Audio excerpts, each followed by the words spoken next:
Pride and Prejudice, Chapter 43. Elizabeth, as they drove along, watched for the first appearance of Pemberley Woods with some perturbation, and when at length they turned in at the lodge, her spirits were in a high flutter. The park was very large, and contained great variety of ground. They entered it in one of its lowest points, and drove for some time through a beautiful wood stretching over a wide extent. Elizabeth's mind was too full for conversation, but she saw and admired every remarkable spot and point of view. They gradually ascended for half a mile, and then found themselves at the top of a considerable eminence, where the wood ceased, and the eye was instantly caught by Pemberley House, situated on the opposite side of a valley, into which the road with some abruptness wound. It was a large, handsome stone building, standing well on rising ground, and backed by a ridge of high woody hills, and in front a stream of some natural importance was swelled into greater, but without any artificial appearance. Its banks were neither formal nor falsely adorned. Elizabeth was delighted.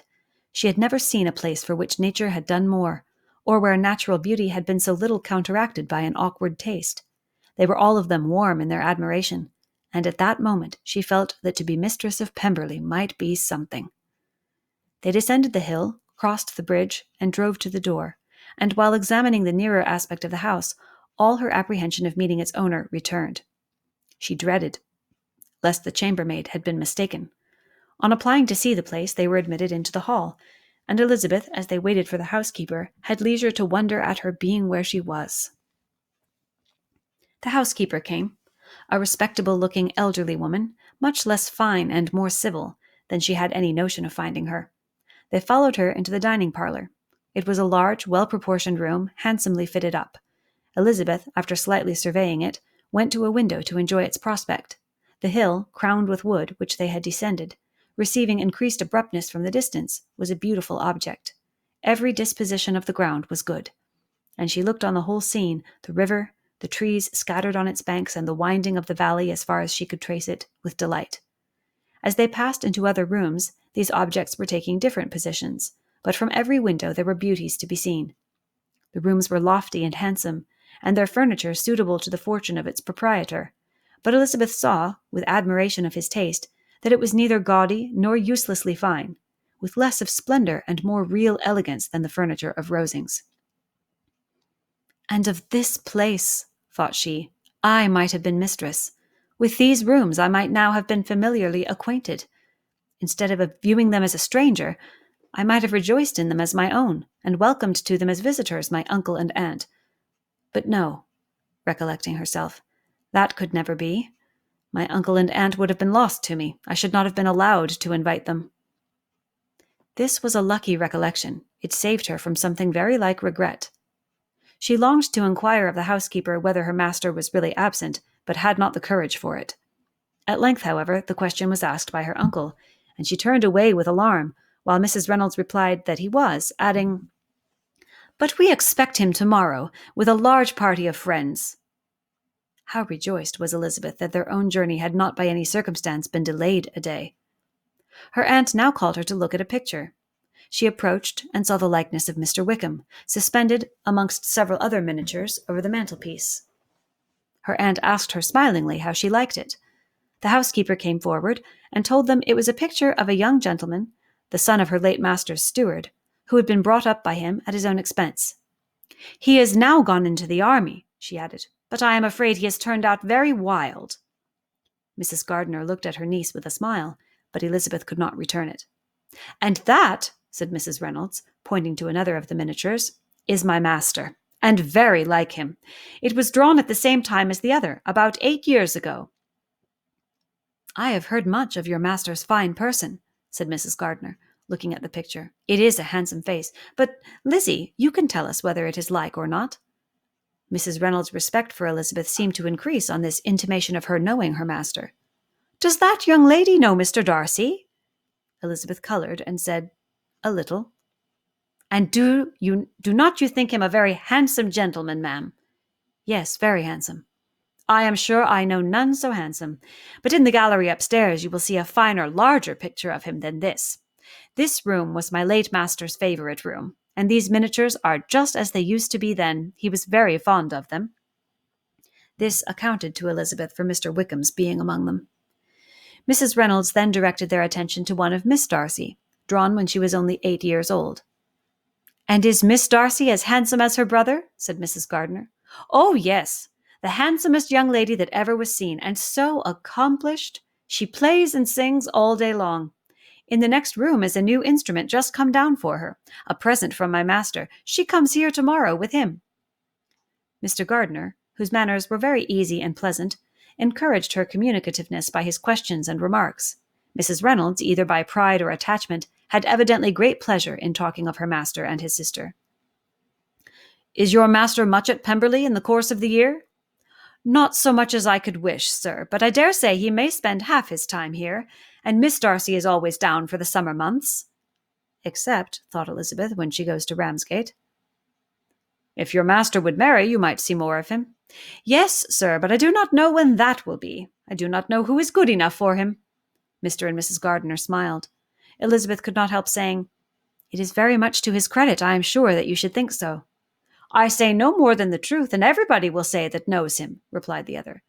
Elizabeth thought this was going pretty far, and she listened with increasing astonishment as the housekeeper added, "I have never known a cross word from him in my life, and I have known him ever since he was 4 years old."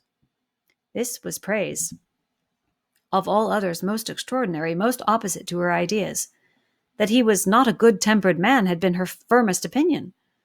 Her keenest attention was awakened. She longed to hear more, and was grateful to her uncle for saying, "There are very few people of whom so much can be said. You are lucky in having such a master." "Yes, sir, I know I am. If I were to go through the world, I could not meet with a better. But I have always observed that they who are good-natured when children are good-natured when they grow up, and he was always the sweetest-tempered, most generous-hearted boy in the world." Elizabeth almost stared at her. "Can this be Mr. Darcy?" thought she. "His father was an excellent man," said Mrs. Gardiner. "Yes, ma'am, that he was indeed, and his son will be just like him, just as affable to the poor." Elizabeth listened, wondered, doubted, and was impatient for more. Mrs. Reynolds could interest her on no other point. She related the subjects of the pictures, the dimensions of the rooms, and the price of the furniture, in vain. Mr. Gardiner, highly amused by the kind of family prejudice to which he attributed her excessive commendation of her master, soon led again to the subject, and she dwelt with energy on his many merits as they proceeded together up the great staircase. "He is the best landlord and the best master," said she, "that ever lived. Not like the wild young men nowadays who think of nothing but themselves. There is not one of his tenants or servants but will give him a good name. Some people call him proud, but I am sure I never saw anything of it. To my fancy, it is only because he does not rattle away like other young men." "In what an amiable light does this place him," thought Elizabeth. "This fine account of him," whispered her aunt as they walked, "is not quite consistent with his behavior to our poor friend. Perhaps we might be deceived. That is not very likely. Our authority was too good." On reaching the spacious lobby above, they were shown into a very pretty sitting-room, lately fitted up with greater elegance and lightness than the apartments below, and were informed that it was but just done to give pleasure to Miss Darcy, who had taken a liking to the room when last at Pemberley. "He is certainly a good brother," said Elizabeth, as she walked towards one of the windows. Mrs. Reynolds anticipated Miss Darcy's delight when she should enter the room. "And this is always the way with him," she added. "Whatever can give his sister any pleasure is sure to be done in a moment. There is nothing he would not do for her." The picture gallery, and 2 or 3 of the principal bedrooms, were all that remained to be shown. In the former were many good paintings, but Elizabeth knew nothing of the art, and from such as had been already visible below, she had willingly turned to look at some drawings of Miss Darcy's, in crayons, whose subjects were usually more interesting and also more intelligible. In the gallery there were many family portraits, but they could have little to fix the attention of a stranger. Elizabeth walked in quest of the only face whose features would be known to her. At last it arrested her, and she beheld a striking resemblance to Mr. Darcy, with such a smile over the face as she remembered to have sometimes seen when he looked at her. She stood several minutes before the picture, in earnest contemplation, and returned to it again before they quitted the gallery. Mrs. Reynolds informed them that it had been taken in his father's lifetime. There was certainly at this moment, in Elizabeth's mind, a more gentle sensation towards the original than she had ever felt at the height of their acquaintance. The commendation bestowed on him by Mrs. Reynolds was of no trifling nature. What praise is more valuable than the praise of an intelligent servant?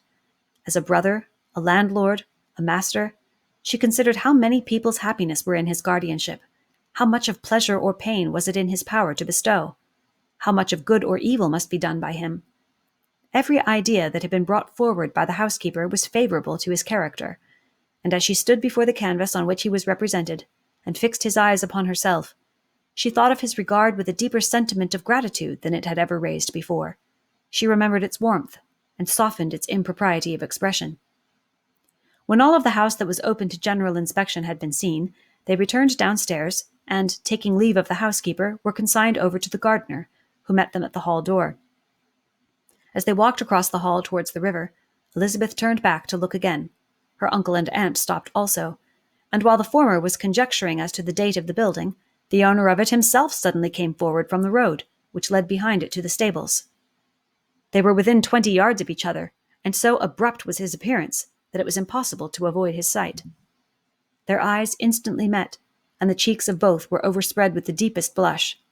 He absolutely started, and for a moment seemed immovable from surprise, but shortly recovering himself, advanced towards the party, and spoke to Elizabeth, if not in terms of perfect composure, at least of perfect civility. She had instinctively turned away, but stopping on his approach, received his compliments with an embarrassment impossible to be overcome. Had his first appearance, or his resemblance to the picture they had just been examining, been insufficient to assure the other two that they now saw Mr. Darcy, the gardener's expression of surprise on beholding his master must immediately have told it.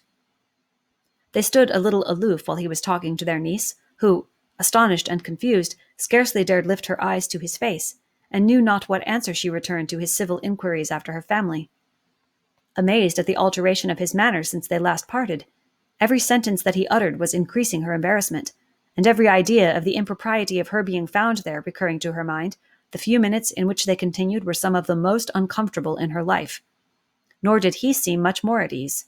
When he spoke, his accent had none of its usual sedateness, and he repeated his inquiries as to the time of her having left Longbourn, and of her having stayed in Derbyshire, so often and in so hurried a way as plainly spoke the distraction of his thoughts. At length, every idea seemed to fail him, and, after standing a few moments without saying a word, he suddenly recollected himself and took leave.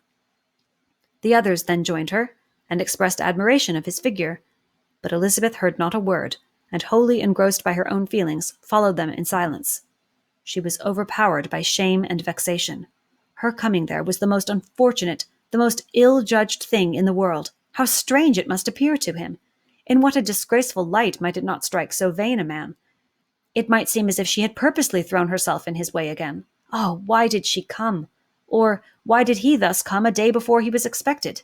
Had they been only 10 minutes sooner, they should have been beyond the reach of his discrimination, for it was plain that he was that moment arrived, that moment alighted from his horse or his carriage.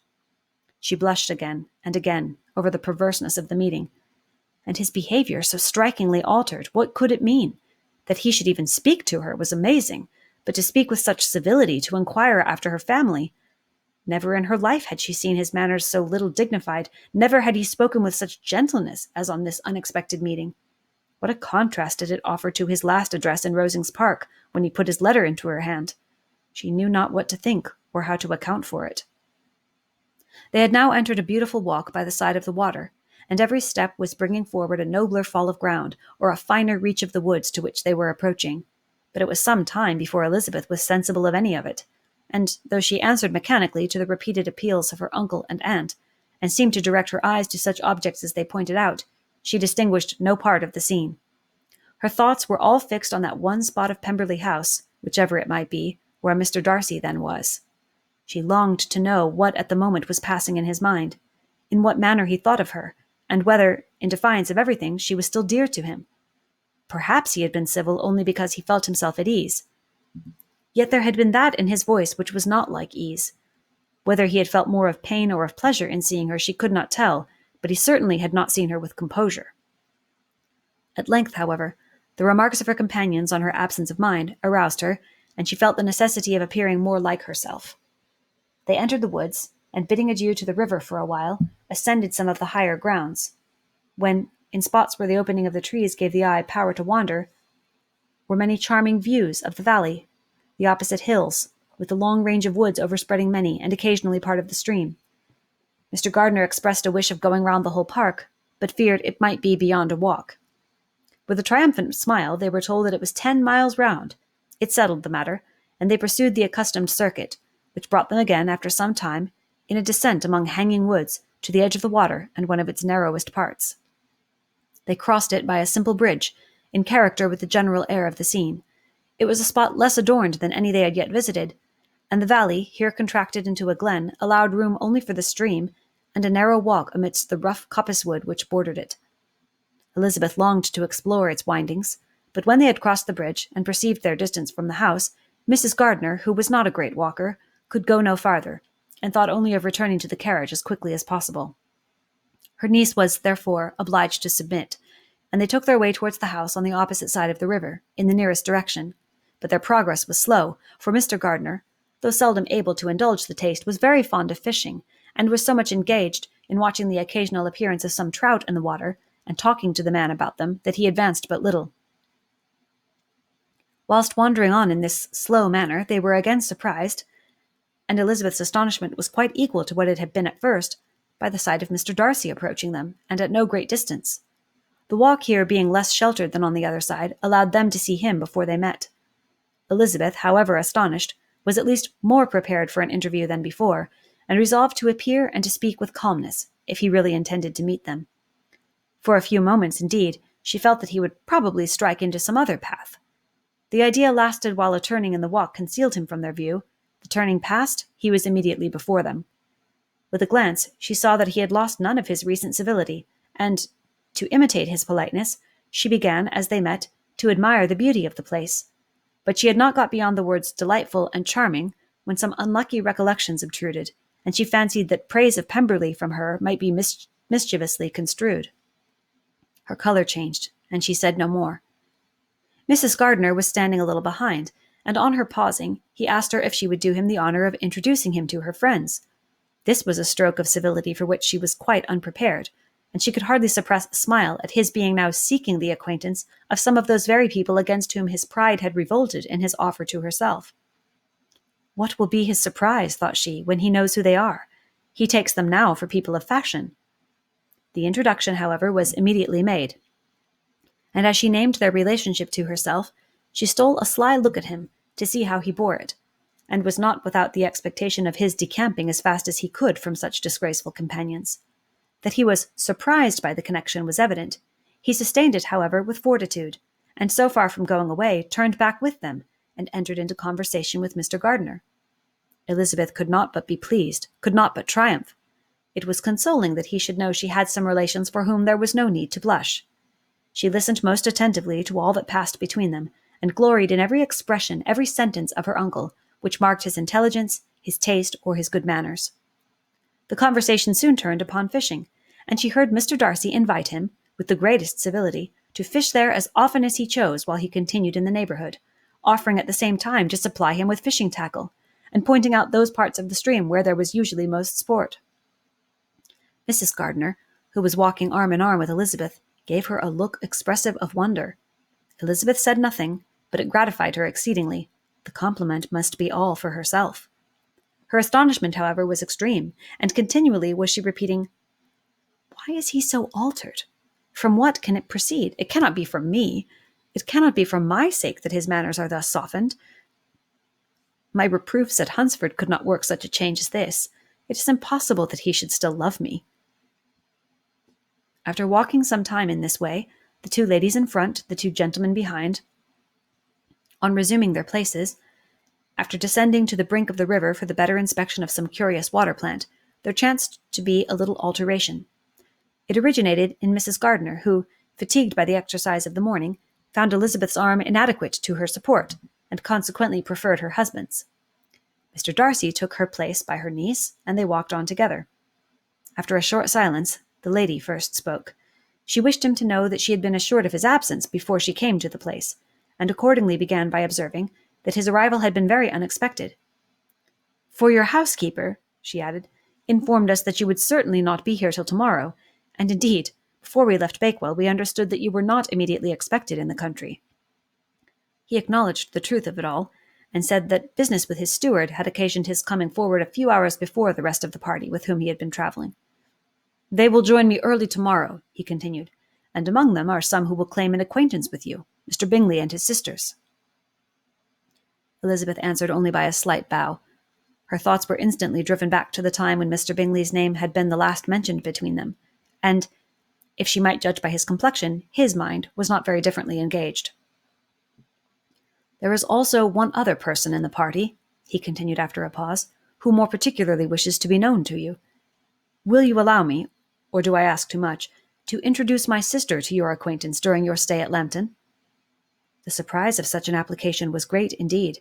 It was too great for her to know in what manner she acceded to it.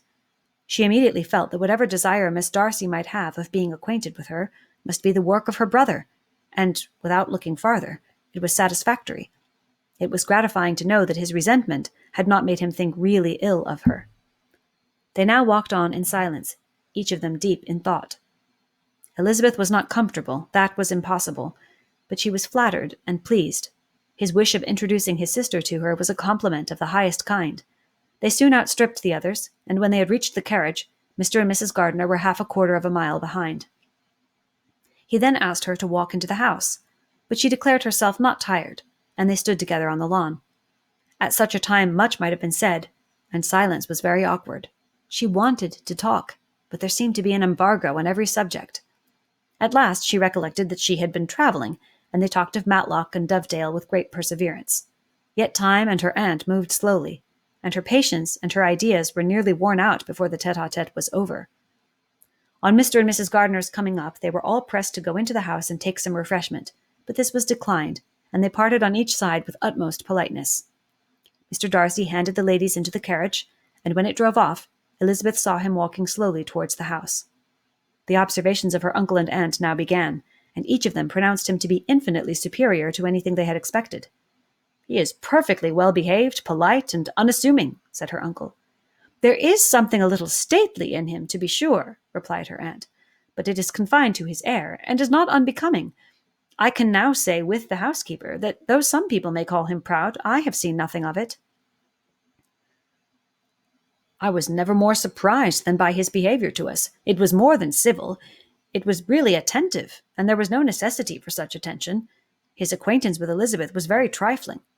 "To be sure, Lizzie," said her aunt.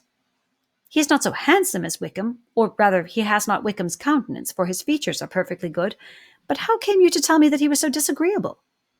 Elizabeth excused herself as well as she could, said that she had liked him better when they had met in Kent than before, and that she had never seen him so pleasant as this morning. "But perhaps he may be a little whimsical in his civilities," replied her uncle. "Your great men often are, and therefore I shall not take him at his word, as he might change his mind another day and warn me off his grounds." Elizabeth felt that they had entirely misunderstood his character, but said nothing. "From what we have seen of him," continued Mrs. Gardiner, "I really should not have thought that he could have behaved in so cruel a way by anybody as he has done by poor Wickham. He has not an ill-natured look. On the contrary, there is something pleasing about his mouth when he speaks, and there is something of dignity in his countenance that would not give one an unfavourable idea of his heart. But, to be sure, the good lady who showed us his house did give him a most flaming character. I could hardly help laughing aloud sometimes. But he is a liberal master, I suppose, and that, in the eye of a servant, comprehends every virtue."